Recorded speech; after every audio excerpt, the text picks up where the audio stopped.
When I was growing up in Jamestown. How many of you know Jamestown? Jamestown. It's very popular. Unfortunately, it's actually one of the very poor areas in Accra here. And that's where I grew up. But while I was growing up, I needed to get in. I needed to fit into the group. I needed to be able to walk with the boys. But you can't just walk with the boys, you know. And if you want to walk with the boys, sometimes they fix fights for you. Now, anytime I tried, they whipped me real bad. I tried several times, it didn't work. I will go, they will fix another one for me, they will beat me up again. I decided to change my tactics then. So I would try football. Luckily for me, the football was going well. I was playing football. Once you bang in the goals, they like you. So I got to then move with the boys. Started playing football. Anything they wanted to do, jumping from one gutter to the other and all that. It was fun. And actually, the way I could play football, people actually encouraged me to go ahead with it. And I thought, maybe I could become an Abedipele. I was thinking about this. One day, my dad asked me, what do you want to be in future? I was afraid to say I want to play football. So I said, I'll be a journalist. I wasn't sure why I said that. But at the time, in my own view, journalists, you come on TV, read the news, they go away. They come on radio, they read the news, you go away. Whether you have an opinion about the news or not, they don't really care. They deliver the news, and that's it. You're gone. But that was way back then. And things started changing. And I said, okay, then I'll just try and see if I can become a journalist then. So my very first time I tried this was at the University of Ghana. And I got into Radio Universe. Radio Universe gave me my first taste of what journalism really was. That's me right there. And when I got into Universe, things had started changing a bit. From where the presenter just tells you the news or reads the news to you and goes away. Now, there was a text message. People could text. So if you're hosting a political show, if you're hosting a current affairs show, people could actually text and say what they think about what you're saying on the radio.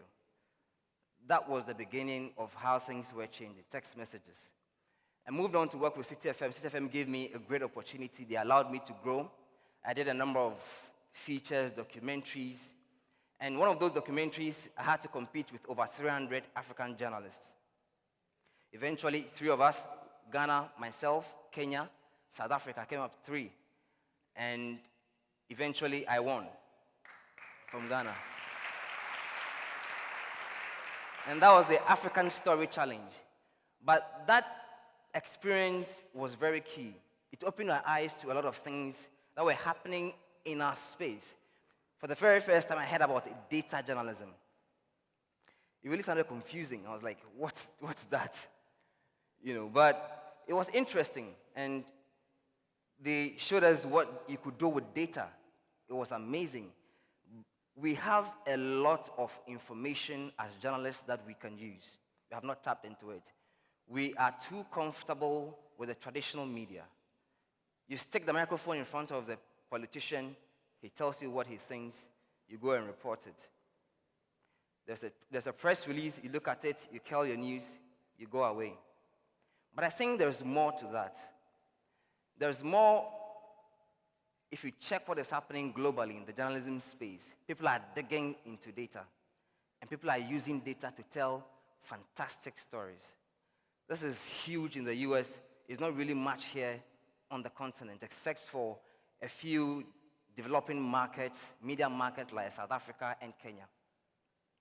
But the way things are changing in the media is that even social media is also competing. So if you're a media person, if you're a journalist, you do not have exclusive right to break stories anymore.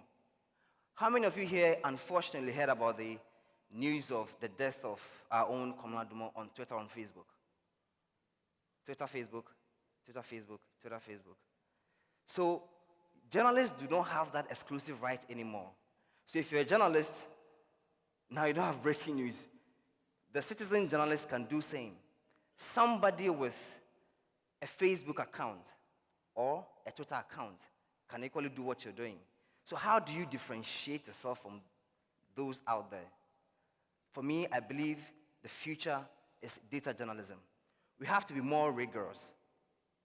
We tried a few things at Citi FM, and for those of you who monitor us a lot on citifmonline.com, I'm sure you would have noticed that we do a lot of infographic stories. Now, these infographic stories are just a way of visualizing what you have dug from the data. So when the government tells you that, for instance, this one, the Demographic and Health Survey report on Ghana, the Ghana Health Service says, now 43% of Ghanaians rely on sachet water. That's one of the infographics that one of my colleagues did. Meanwhile, in Accra, actually, the Ministry of Water Resources and Housing says that they produce more water in Accra than we actually need. How does this synchronize with this? This is what we have to be digging as journalists. And there's more that we can do. So from what we did from Citi FM and the agenda we are pushing with using new media tools and data journalism, I thought that it shouldn't just stay with Citi FM. I got an opportunity to speak to some journalism schools, GIJ, AUCC, and Central University.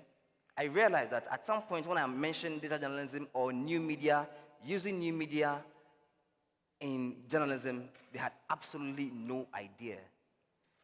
That is more like producing obsolete journalists or student journalists when they come out. So I said, okay, then let me try and see how I can help. So I formed this organization called iJourno Africa. And that is teaching or targeting student journalists on how to use data to tell developmental stories. So after some of the trainings that we did, actually we had for the very first time, they were trying their hands on doing some stories. And they did quite some wonderful stories. There was one that checked cocoa production in Ghana and in Cote d'Ivoire, even though we have the same land space that we are using to grow the cocoa. In Ghana, we are producing less, about 700,000 tons, while Cote d'Ivoire is doing more than 1 million. So where is the disconnection? So I think that for journalists, for the media in Ghana, we have to start rethinking about how we are doing our job and dig further. So indeed, for iJourno Africa, we are targeting to train 1,000 young data journalists by the end of 2017. How are we going to do this? We are not only doing this in Ghana, we're actually also going to start very soon in Kenya because we are partnering with one of the best journalism schools in Kenya to do this. We're also going to be opening up very soon in Senegal and other places. But like I said, for the media in Ghana, we have to rethink. We have to dig deeper than what we are just doing in the media, just asking questions of politicians, plastering our front pages with just political stories. What about the developmental story in the village? What about the developmental story in your community? What about the developmental story in the health stories? We have to dig deeper and not just allow what we see in the news, in the print, in the press releases and all that. This is me in one of the sessions at the Ghana Institute of Journalism, teaching some of the students data journalism. And these children, well, I can't call them children, they are old now. So the slide that came up is one of the infographics that they did on this is Benedable, one of the directors. Okay, this one was one of the participants in the class talking about child marriage in Ghana and found some very interesting statistics of child marriage in Ghana.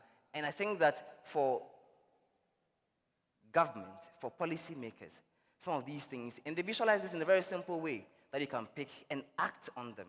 For me, I believe that this is where we are going. Thank you very much for your time.